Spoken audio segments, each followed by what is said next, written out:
ఈజీగా టమాటా గుజ్జు చేయడం ఎలాగో చూసేద్దాం ఇప్పుడు. ఆయిల్ వేసేసి, అందులో సాసులు వేసేసి, అది ఫ్రై అయ్యాక అందులో గార్లిక్ వేసేసి, అది కూడా ఫ్రై చేసేసి, అందులో కట్ చేసిన ఆనియన్స్ కూడా వేసేసి, దాన్ని కూడా కొంచెం ఫ్రై చేసేయాలి. తర్వాత కరివేపాకు కూడా కొంచెం వేసుకోవాలి. తర్వాత దాన్ని మిక్స్ చేయాలి. తర్వాత కట్ చేసిన టమాటో వేసి బాగా మిక్స్ చేయాలి. తర్వాత కొంచెం ఉప్పేసుకొని మిక్స్ చేయాలి.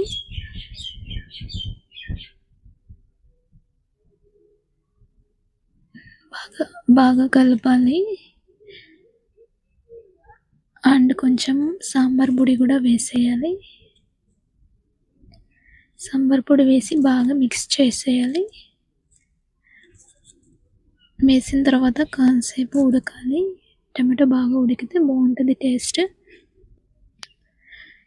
తర్వాత ఉప్పు కారం అంతా చూసుకొని కొంచెం సేపు ఉడకపెడితే టమాటా గుజ్జు రెడీ. దాన్ని వేడి అన్నంతో వేసుకొని తింటుంటే సూపర్ ఉంటుంది.